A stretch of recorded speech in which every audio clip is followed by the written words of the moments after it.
I hope this works. Is it working? Is it good? Can you hear me?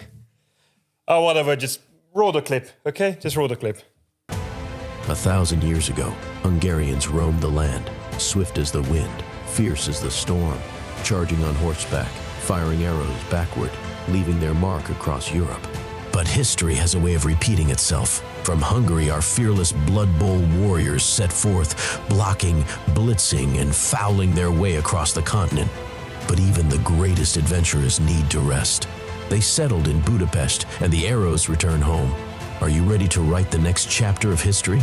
3 days, 30-plus nations, 6,536 square meters, one world record. Eurobowl 2025 Budapest. Join the battle. Good evening and welcome from the world of hemoglobin, shattered teeth, bones, and sometimes some pigskin. We are here in Budapest, the registration ceremony, waiting for the open. Here with me is Csaba, also known as Not To Be, Mate, also known as Time Bandit.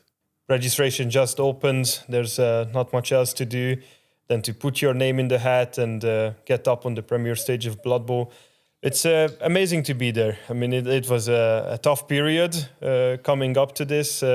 National registration is already down in the books. It is what it is. I'm just really happy with the numbers altogether, and now we will see open registration. There are some dream numbers in my head that we share together, and I hope that we will hit them. We shall see. Now we just sit here and wait with you guys. Let's get into the weeds of it, as we have plenty of questions from the community. How is it stepping outside of the playing realm and stepping inside to the organizing situation? How do you feel? It's a different shoe you have to fill. Definitely. I mean, we've organized before, but not up to this great scale. There's a lot of coaches and a lot of people involved in the hobby mentions it's the premier stage. It's the biggest stage, really. I mean, maybe after this is the World Cup, but the Euros have a really great history. It's been going on, I believe, from 2004, 2003, and it's come a really long way. I mean, first off, there were like 6, 8 national teams and whatnot, and now we're conditioning ourselves to 1,000 people, and as you saw from national registration, we've got 30-plus nations represented, so it's huge for me. For me, it's exciting, definitely, and we see this as an opportunity to create something new. It feels a little different, but good different to not participate as a coach this time, but as an organizer. So it's definitely will be a different experience. We are trying to step up and be ready when the time comes. Also, I would love to congratulate Malta for winning the organizing event for 2027. We were rooting for them, so congratulations. And we'll talk about it, what I mean by exciting this event a little later. How is it going to be the same, and how is it going to be different than any previous Eurobowl event? I would think it's going to be both. It's going to be the same. I think we were really trying to just keep the continuity of what Eurobowl is, how Eurobowl is. I mean, I have to add that in the previous sections, previous times, there was a lot of discussion between captains, the committee, and just coaches all around. We tried to define what is Eurobowl and what it should be, because our rule set was controversial at first, and it sparked a lot of discussion. Should it be competitive? Should it be just beer and pretzels, as people like to call it, and just to have fun and have a lot of people all together? But I think it's going to be different as well. I think we prepared a lot of innovation and just reached out for inspiration elsewhere. Esports events inspired us a lot, I think, and just the changing of the word. I love to play. I like to participate in these tournaments, but I'm always missing out a little bit, and we have an opportunity now to to make this attractive as well as a good tournament by inviting people outside our world, make attractions for them, make activities for them, make inviting and welcoming friends and families and outside visitors. Because if you want to grab the attention of the new players as well, we must make it more attractive. And by playing and having fun ourselves, that won't do the job. So this is why we are thinking big. We are thinking large scale. We are thinking celebrity guests and other activities. As I said, we would like to focus on a lot of things besides the game that related to the game, like painting, sculpting, and some surprises I can't talk about just yet, but we will soon. My question would be, are you going to miss the opportunity to play? Yeah, definitely. I mean, the best part of the hobby for me has always been playing. I've been playing for I don't know how long, for almost 20 years, and there's been like small things, like a fellow coach in the meanwhile had a kid, the kid grew up, and now the kid beats me. So there are things like that.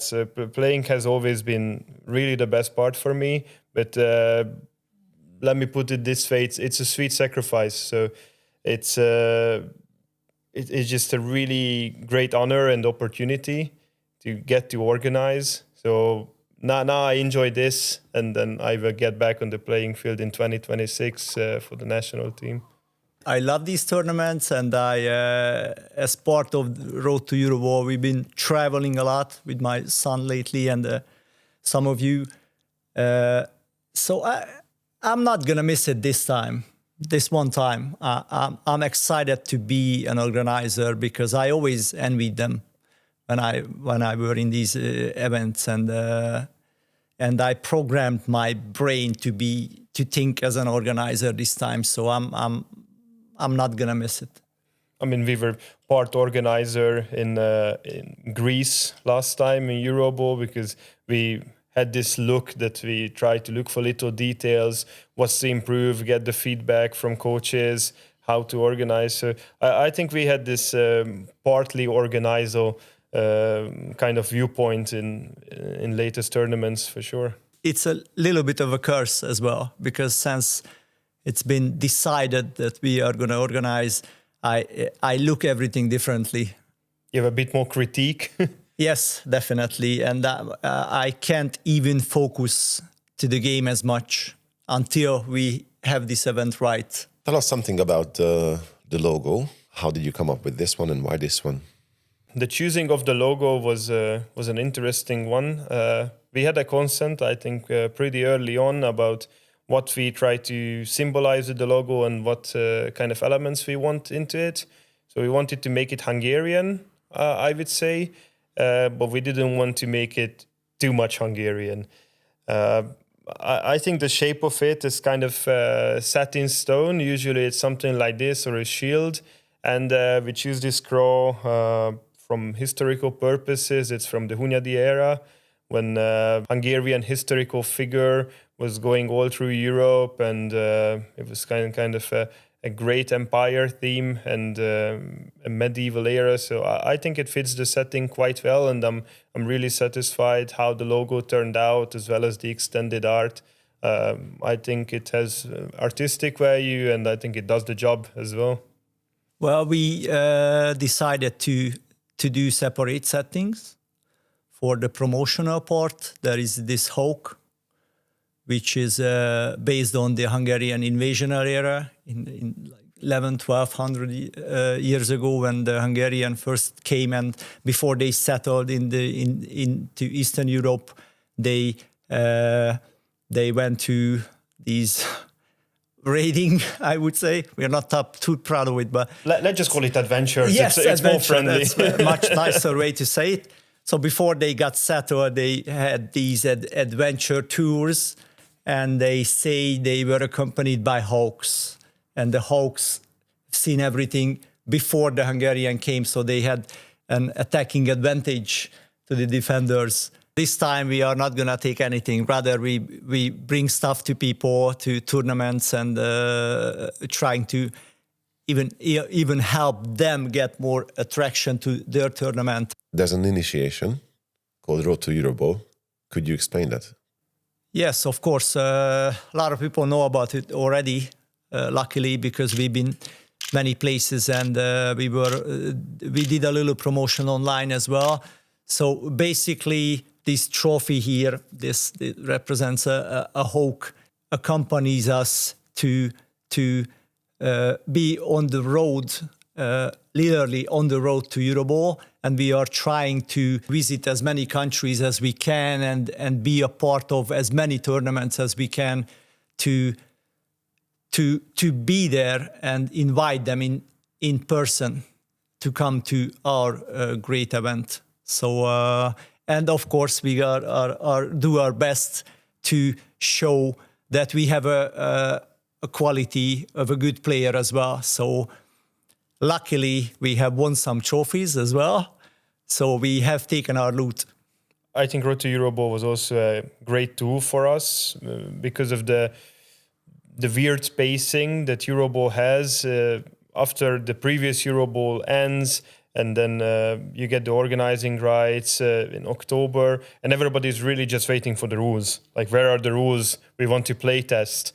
And there is this downtime because you publish the rules, you can publish the venue maybe, but you have to agree to that. Contracts and all the legal stuff is rolling a bit slow sometimes. And there is this downtime between registration and the rule set. So Road to Eurobowl, I think, was a really good tool for us in helping keeping up attention and help something keep happening.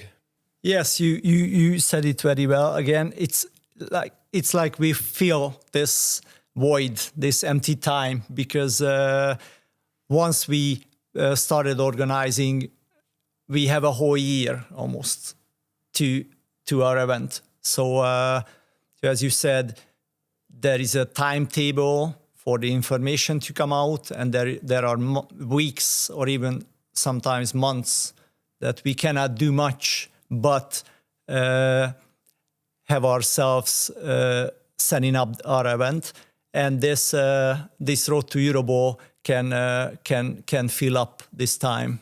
It was really good to meet these coaches and other coaches as well, so they can share their opinion face to face. I think it turned out a success because we have some new nations joining the Eurobowl community. We have Slovenia, first time in their history declaring with the national team, and we also have some Ukrainians and some other nations, some in open categories, some in national team Eurobowl category. But I think it reached this point. I remember our first stop was as a Road to Eurobowl initiative, Lisbon, the Lusobowl in last April, and they were surprised that 2 Hungarians came in T-shirts, Road to Eurobowl T-shirts, and we would brought them stuff.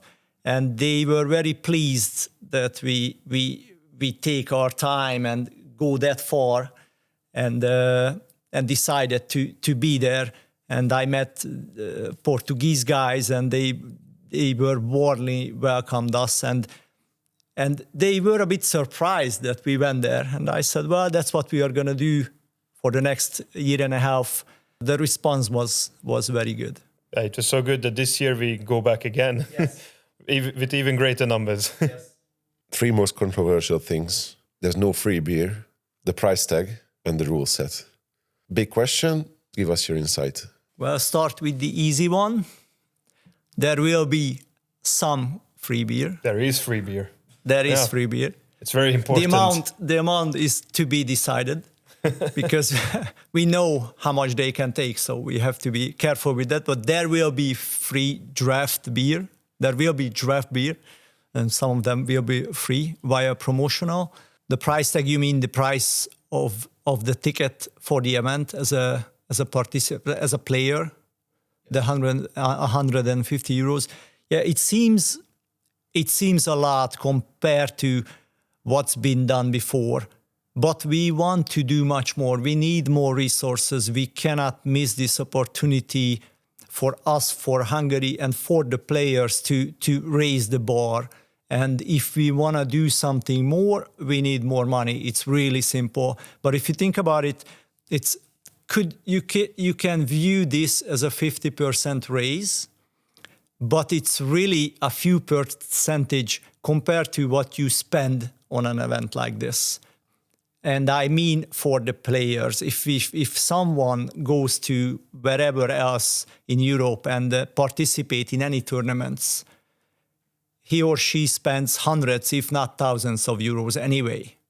So if you think about the ticket price and add 50 more euros, it won't really be much more expensive, because you have to come to Hungary, you have to fly or by car, and you need a hotel, and you need accommodation, and you have to eat. And it's a very small sacrifice to add 50 more euros, but it makes a huge difference event-wise. We have a lot more resources. We can do much more, and it will come back on the event. Everyone will see this was the best $50 they have spent ever. I think the rule set is always one of the greatest tasks that there is. And it's a bit annoying, because there's so much to organizing besides the rule set, but still it's one of, if not the most important for some players or all players. And we tried to look at previous rule sets, and we went back until the 2020 edition. So we looked at Alicante, we looked at Malta, we looked at what the Greek community made up. And we tried to do some innovation, and we tried to innovate to solve problems and not create problems, or not just to create new things. So that was the logic behind it. And we were well aware that balancing teams perfectly is impossible. We didn't try to take on this task.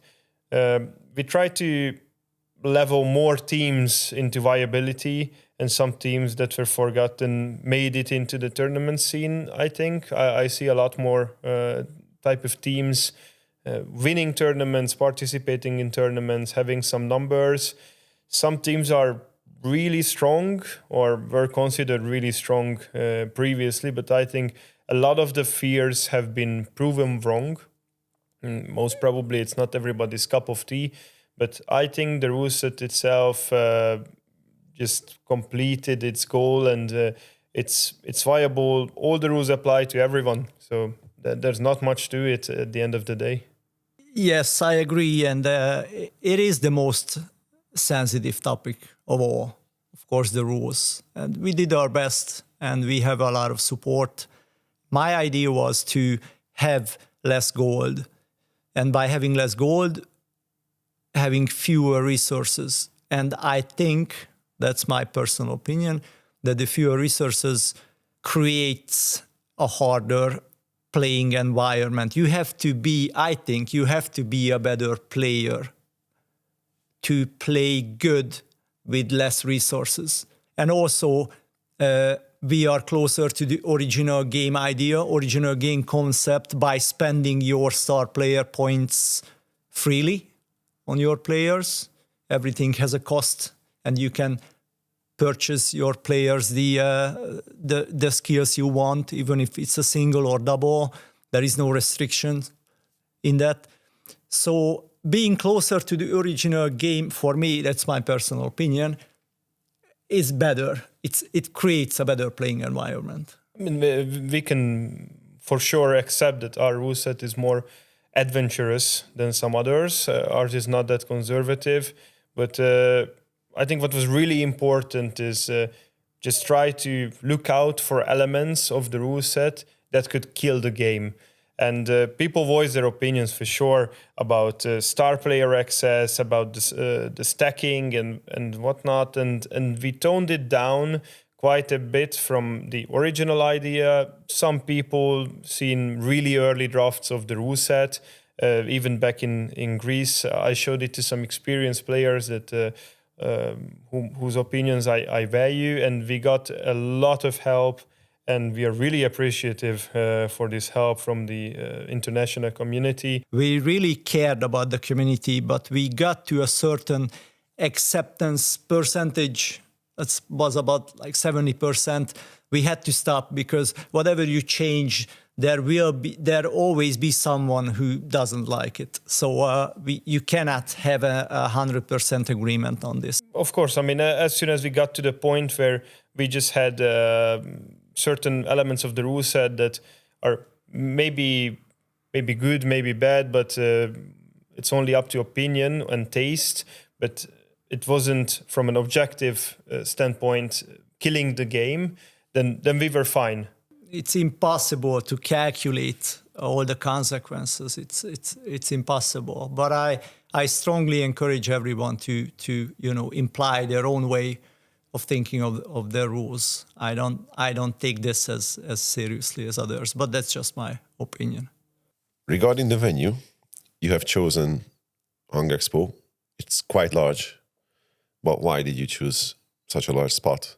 What is there for not the player, but for the friends and family and guests? We pretty much had no choice, since we were trying to do our best. And there is only one event space that is good enough for what we are going to do. And that was this expo center in the heart of Budapest. So it's almost like we had no choice but to go to most prestigious, biggest, and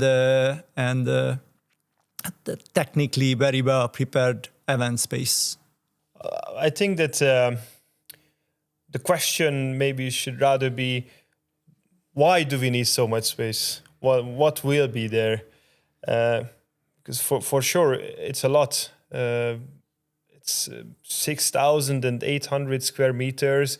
It's a huge hangar. I mean, if you haven't been into a place like this, into a big expo, when it's empty, it looks scary. I think we've been to the place 4 or 5 times before we finally reached an agreement. And every time we went there, it was crazy to imagine how to fill all this place. But when you started 3D modeling, the layout and then the attractions came in and what to fill it with, then for me it gave some calmness and I could start imagining the whole thing and it came live in my mind. Well, my experience is that these tournament event spaces tend to be crowded. Doesn't take much of the game experience, but still we have to leave much more space for the players to walk around or even just to play. We are hoping that we're gonna set records in the national teams and record in the Open as well. So we need more space. It's obvious, but we're gonna make this layout more spacious for the players to play in a larger area. So half the space hopefully will be occupied by the participants, nationals and opens as well. And the other half we're gonna fill up with attractive side events that the companions, friends, family can enjoy, or even outside visitors can enjoy, get to know the game. Plus we're gonna have a stage, we're gonna have live streaming, we're gonna have other events, and a large area dedicated for the young ones. So we encourage everyone to bring family, even young kids, because we have dedicated area for very young visitors or family members. We decided to rather have it a little bigger than needed than smaller. But I think if you will take a look at the venue guide that we will publish shortly on the website, then you can check out all the details, all the activities that you can participate in. And it's very important that guest tickets are available for a long time. You can purchase it later on. You don't have to purchase it with your participation ticket.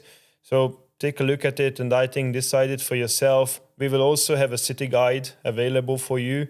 So if your friends and family or maybe you as a player in your downtime would like to visit Budapest, maybe stay a bit longer or come a bit earlier, then I guess we will give you a pretty good idea what to check out, what to avoid, and just how to get the feeling of the city. We had other factors to consider it, like parking, getting there, cost-wise, time-wise, so you don't have to get up too early to get to the venue and then go home and you have time to visit Budapest, because it has to be seen, of course, because it's a beautiful city. So we wanted we considered many factors. With the hotel, it was a really great combo deal. Unfortunately, we don't have all the space that we would like, but the hotel is just outside the venue, and there is a good walk to the venue. It's a calm area, not really crowded, so people can enjoy that as well. We wanted to also create a family and companion-friendly environment in a way that it's never been seen before. Our family and friends have an idea of what we are doing on these events, but they can rarely see that. But now we're gonna have dedicated area to friends and visitors to see their loved ones to play and be as close as possible. Finally, people can see why a lot of adult men spends their free time out of their free will to try to get a heart attack. Now we can prove that we are on these events rather than just saying that we're going to go and play Blood Bowl, whatever that is. They're going to see them. They can see for themselves. We all go into this event, coaches, players, with great expectations. What are your expectations on positionals, final positions? Who's going to be top three, player-wise, nation-wise, open-wise? Well, it's a really difficult question. I mean, of course, we see now the coaches, but we don't see the rosters just yet. I mean, I can rather go with a feeling in my gut. I think that this year the Maltese delegation will probably perform very well. I think they're a small nation, but really put a lot of effort into training and just understanding the meta. And in regards of meta, I think the Danish team is just unbeatable. They're horrible meta breakers. Whatever rule set you invent, they will just break it down and point out that you're at fault. And this year it happened all the same. They broke our rule set in some points. I think they will most probably perform very well. The great nations of Blood Bowl are always something to look out for. The French team will be interesting to see. Some key players missing out, some new players coming in. But my cherry pick is Lithuania, actually. My favorite player right now is Mankis from Lithuania. I think in Greece he performed extremely well, and he has some really great moves.